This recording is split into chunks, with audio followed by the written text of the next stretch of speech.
A number of you have asked how I stay so calm in my videos and how I keep such a balanced approach when I'm critiquing these things. And I know that's all opinion. It's all in the eye of the beholder, because I've also had people say that they don't like my tone and things like that. But here is how I do that. If you don't have kids, you might not remember the character Daniel Tiger.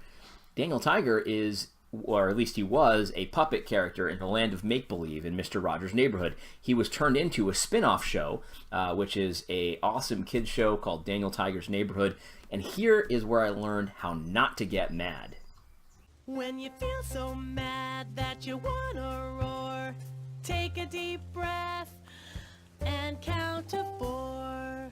1, 2, 3, 4. So you see, that's all I do. Every time I see something on Twitter or see a new video that's just crazy, just take a deep breath, count to 4. 1, 2, 3, 4.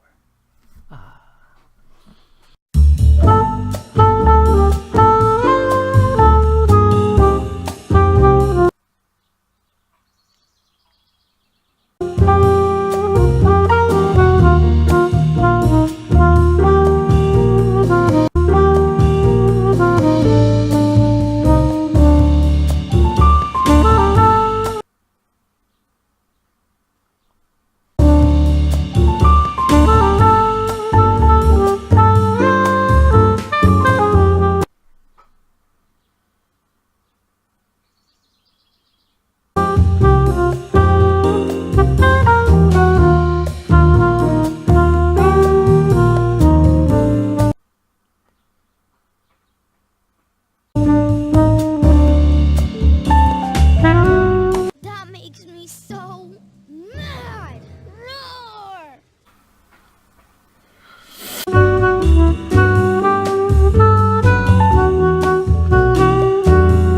I'm mad too. Royal Grumph. Me too. When you feel so mad that you wanna roar, take a deep breath and count to 4. 1, 2, 3, 4. All right. Well, I can't believe that we're being appropriated like this. Actually, I can, and honestly, it doesn't really bother me that much. But these terms like complementarian, reformed, conservative, these have been completely appropriated. There are lots of people running around out there saying that they're reformed, and they're not. They're saying that they're conservative, and they definitely aren't. They're saying that they're complementarian, and they definitely aren't. Let's look at this tweet here for a second. He says that he has no problem with women in authority. He has no problem with women who have teaching gifts, holistically teaching in the church. He has no problem with any of those things. But the reality is that this is unscriptural. This is not, and I know that he'll have a hermeneutical way to get around this, but it's just very obvious that the conservative, exegetical, obvious reading of the text is what it is, and it's not what it's not. I'm too mad. Here's what Paul says in 1 Timothy chapter 2. He says that, likewise, women should adorn themselves in respectable apparel with modesty and self-control, not with braided hair and gold or pearls or costly attire, but with what is proper for women who profess godliness, with good works. Let a woman learn quietly with all submissiveness. That's part of a woman's good works. Part of a woman's adornment, part of her good works is to learn quietly with all submissiveness. He does not say the same thing to males. He also goes on and says, I do not permit a woman to teach or to exercise authority over a man. Rather, she is to remain silent.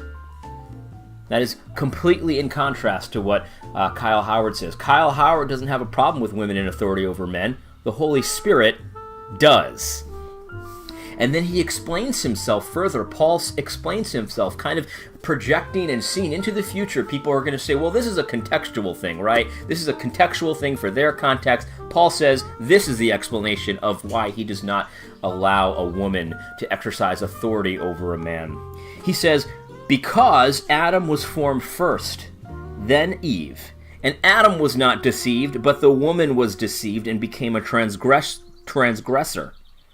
Yet she will be saved through childbearing if they continue in faith and love and holiness with self-control. Part of that self-control is to not usurp authority in the church setting, to not exercise authority over a man in the church setting. That's part of a woman's good work. That's part of her self-control. But Kyle J. Howard says, oh no problem. I don't have a problem with it.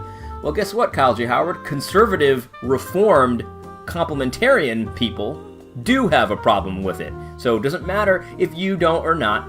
I know that you don't care about these things, but this is what God cares about. And here's the thing, too.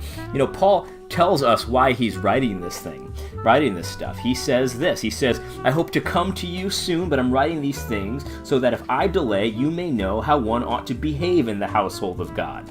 So he's saying, look, this is my instruction in case I don't show up, and I haven't seen Paul around lately. In case he doesn't show up, this is the instruction to know how we ought to behave in the house of God.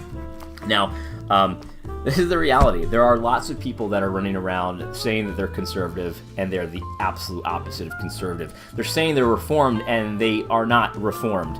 They're saying that they're complementarianism, and they're really egalitarianism in sheep's clothing. Here's the thing.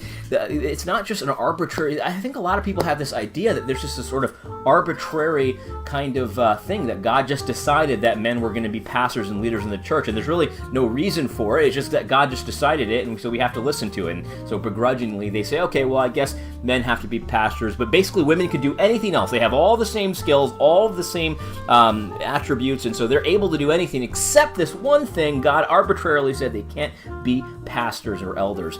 And that's just ridiculous. And the reason God chose to make men the elders of the church, to put men in authority in the church, to have men as the authority in the household, is because he has created them in a very specific way that tends to those things. And so to say that I think women have the ability to exercise authority in the church, well, that might be fine and dandy, but here's the thing. Complementarianism used to mean that women and men have different traits and attributes, and some lended more to other things, and this and that. And so it's not that God arbitrarily said men are the ones to be pastors. No, he designed them to lead in that way. He designed them to be effective in that way. And he designed women to be effective and helpful in other ways. That makes me so mad. Roar! And so that's just the reality. One I'm mad too. Royal. example of this, my son, he's a toddler, and he's got this really bad habit of not looking where he's walking. So he'll be walking this way, but looking this way. And so he'll often run into things and things like that. And so the other day he ran into something and he hurt himself. And my reaction was to explain to him, AJ, this is why I tell you every day to look where you're going. And he's crying, all that. And my wife thought that was too harsh. She didn't need that kind of tough love right there. And so she's just kind of comforting him. And what I thought to myself is, well, from my perspective, this is what he needs. He needs someone to explain to him why he shouldn't be doing this, and hopefully he'll learn his lesson finally. My wife thought he needed to be coddled and comforted and things like that. And I'm not saying who's right in that situation, but we have completely different viewpoints sometimes on what our son needs, and he probably needs both. Is really what the answer is. That's why God provides children with fathers and mothers. Me too. Because they're just different. Anyway, but at the end of the day, this attack on complementarianism, Kyle J. Howard says he's a complementarian. What he means is that he is a non-Western, non-white complementarian, which is essentially egalitarianism. And I have some tweets here. We'll go into this. This is like everything for Kyle J. Howard, this is a black and white issue. Everything that you know about complementarianism is actually just white complementarianism, and it's evil, and it's white supremacist, and all of these things. And so he stands for this different kind of complementarianism, which essentially looks like egalitarianism, except for this one thing: women can't be pastors arbitrarily. And so this stuff really doesn't make me that mad, but it's just kind of silly that these terms are being appropriated. Just, understand that not everyone running around out there saying they're a complementarian or a conservative or even reformed actually is. There's these words actually have meanings, and so we can see what someone like Kyle J. Howard talks about all the time, and we can understand he's none of these things. Anyway, I hope this is helpful. God bless.